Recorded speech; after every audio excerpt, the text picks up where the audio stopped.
Assalamualaikum warahmatullahi wabarakatuh.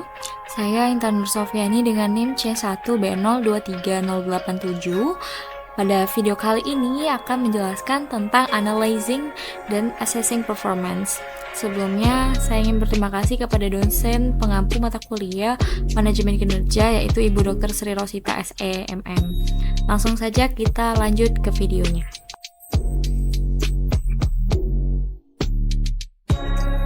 Baiklah, yang pertama kita masuk dulu ke analyzing performance atau analisa kinerja. Jadi, analyzing performance adalah proses mendasar dalam manajemen kinerja yang berfokus pada pemahaman mendalam tentang pencapaian, perilaku, dan faktor-faktor yang mempengaruhi kinerja, bukan hanya sekedar memberikan penilaian ataupun rating ataupun label. Lalu kita masuk ke konsep analisis kinerja.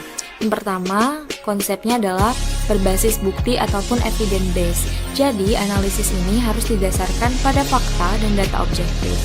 Misalnya pencapaian target, observasi perilaku, dan juga catatan insiden kritis. Bukan hanya sekedar opini ataupun asumsi subjektif saja. Contohnya, dengan menggunakan metrik seperti produktivitas, kualitas kerja, ataupun umpan balik dari rekan tim. Konsep yang kedua itu adalah fokus pada masa depan. Tujuannya adalah mengidentifikasi area perbaikan dan rencana pengembangan, bukan hanya mengevaluasi masa lalu. Seperti kutipan dari MC Greger pada tahun 1957 yang mengatakan bahwa analisis itu membuat karyawan aktif mengevaluasi kekuatan, kelemahan, dan juga potensi mereka sendiri. Selanjutnya adalah pendekatan analisis kinerja yang efektif. Yang pertama adalah sosialisasi konsep kinerja yang jelas kepada semua pihak tentang apa yang dianggap kinerja baik ataupun buruk dan cara mengukurnya. Yang kedua, penetapan standar bersama antara manajer dan karyawan sebelum penilaian dilakukan. Yang ketiga adalah penghindaran kesimpulan prematur, yaitu dengan menganalisis semua data yang relevan terlebih dahulu. Yang keempat, pelatihan keterampilan penilaian bagi manajer untuk meningkatkan kemampuan analisis mereka. Yang kelima adalah penerapan pendekatan berbasis bukti dalam pengambilan keputusan. Selanjutnya kita masuk ke langkah-langkah dalam analisis kinerja. Yang pertama yaitu menetapkan standar kinerja. Jadi, karyawan dan manajer itu harus sepakat tentang apa yang dianggap sebagai kinerja baik ataupun buruk berdasarkan tujuan peran, kompetensi, ataupun KPI. Langkah yang kedua adalah mengumpulkan bukti, yaitu menggunakan sumber data yang beragam seperti hasil kerja, output, ataupun target yang tercapai, ataupun perilaku melalui observasi langsung ataupun penilaian 360 derajat, atau juga bisa menggunakan insiden kritis seperti proyek yang sukses ataupun gagal yang signifikan. Langkah yang ketiga adalah mengidentifikasi pola dan penyebab. Jadi jangan hanya melihat hasil saja, tapi juga melihat faktor sistemik, misalnya dukungan tim, sumber daya, dan hambatan eksternal. Lalu menghindari bias seperti halo effect ataupun resensi bias. Langkah yang keempat adalah mendiskusikan dengan karyawan. Jadi analisis ini harus kolaboratif dengan melibatkan dialog untuk memahami perspektif karyawan.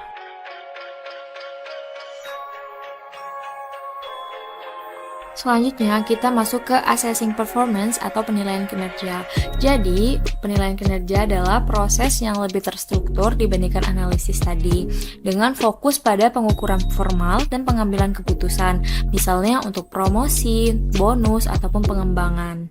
Ada 3 tujuan penilaian kinerja yang dapat menghasilkan evaluasi yang dapat digunakan. Yang pertama itu ada keputusan administratif. Jadi hal ini berupa penghargaan, promosi, ataupun penyesuaian gaji yang berbasis kinerja. Tujuan yang kedua adalah identifikasi talenta atau high flyers ataupun kinerja buruk yang memerlukan intervensi. Yang ketiga itu memberikan umpan balik formal kepada karyawan tentang posisi mereka. Selanjutnya, kita masuk ke metode penilaian kinerja. Yang pertama adalah sistem rating tradisional ataupun rating skala, di mana metode ini menggunakan skala numerik ataupun huruf, misalnya 1-5 atau A sampai E, dengan deskripsi verbal seperti luar biasa hingga tidak memuaskan. Yang kedua adalah forced distribution ataupun ranking. Jadi, metode ini memaksa distribusi penilaian mengikuti kurva normal, seperti 20% teratas, 70% tengah, dan 10% terbawah. Yang ketiga adalah skala perilaku terikat atau Behavioral Anchored Rating Scales ataupun yang disingkat BARS. Jadi metode ini adalah skala rating dengan deskripsi perilaku spesifik untuk setiap level. Misalnya selalu berkolaborasi versus tidak kooperatif. Dengan kelebihan ini dapat mengurangi bias dengan fokus pada perilaku yang konkret. Ada juga kekurangannya yaitu sulit dikembangkan dan dapat beresiko subjektivitas. Yang keempat, metode keempat adalah skala observasi perilaku atau Behavioral Observation Scales ataupun disingkat dengan BOS. Jadi pada metode ini itu menilai frekuensi perilaku tertentu, misalnya menyelesaikan tugas tepat waktu menggunakan skala Likert 1-5. Kelebihannya yaitu lebih objektif karena berbasis data frekuensi. Kekurangannya itu membutuhkan pelatihan dan dokumentasi yang berkelanjutan. Selanjutnya adalah prinsip penilaian yang efektif. Yang pertama itu berbasis bukti atau evidence based, di mana prinsip ini menggunakan data yang konkret seperti metrik, observasi, dan insiden kritis. Yang kedua, prinsip konsistensi, di mana hal ini menggunakan pelatihan manajer dan juga moderasi antar manajer dan monitoring distribusi penilaian. Prinsip yang ketiga adalah partisipasi karyawan, yaitu dengan melibatkan karyawan dalam self-assessment dan diskusi umpan balik. Yang keempat ada umpan balik berkala, di mana menghindari penilaian tahunan yang kaku dengan memprioritaskan komunikasi yang berkelanjutan. Selanjutnya kita masuk ke tantangan dalam analisis kinerja. Yang pertama ada subjektivitas, di mana manajer mungkin menilai berdasarkan standar pribadi ataupun persepsi yang bias. Solusinya bisa menggunakan skala berbasis perilaku ataupun BARS atau BOS ataupun metrik visual untuk objektivitas. Tantangan yang kedua adalah kesalahan penilaian, di mana kesalahan penilaian itu bisa terjadi dalam dua bentuk. Yang pertama, tidak melihat perbedaan yang sebenarnya ada, atau justru membuat beda yang sebenarnya tidak ada. Tantangan yang ketiga adalah ketidakjelasan kinerja. Hal ini sering tidak jelas apa yang dinilai, apakah hanya hasil akhir ataupun cara kerja, atau sebaliknya nilai keduanya, baik hasil maupun proses mencapainya.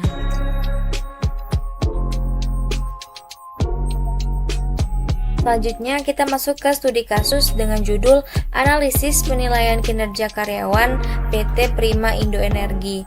Hal ini dilatar belakangi oleh PT Prima Indo Energi adalah perusahaan yang bergerak di sektor hulu minyak dan gas dengan fokus pada eksplorasi, produksi, dan pengelolaan energi. Dalam industri yang dinamis dan kompetitif ini, kinerja karyawan menjadi faktor kunci untuk mencapai tujuan perusahaan.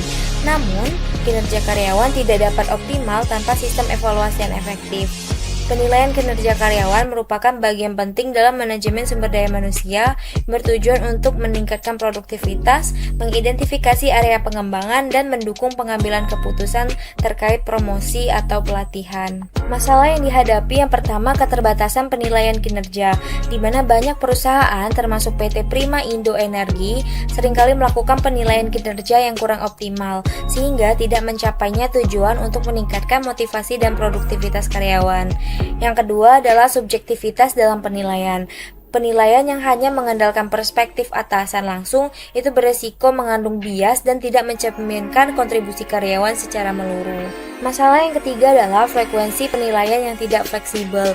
Jika penilaian hanya dilakukan secara tahunan, perusahaan mungkin akan kehilangan kesempatan untuk mengevaluasi kinerja dalam situasi khusus atau proyek jangka pendek. Masalah yang keempat adalah kurangnya partisipasi karyawan. Jadi karyawan ini sering tidak dilibatkan secara aktif dalam proses penilaian, sehingga mereka kurang memahami kekuatan dan kelemahan diri sendiri. Kita masuk ke solusinya. Solusi yang pertama adalah menggunakan metode penilaian yang holistik dan beragam, yaitu dengan yang pertama menggunakan multi-score feedback.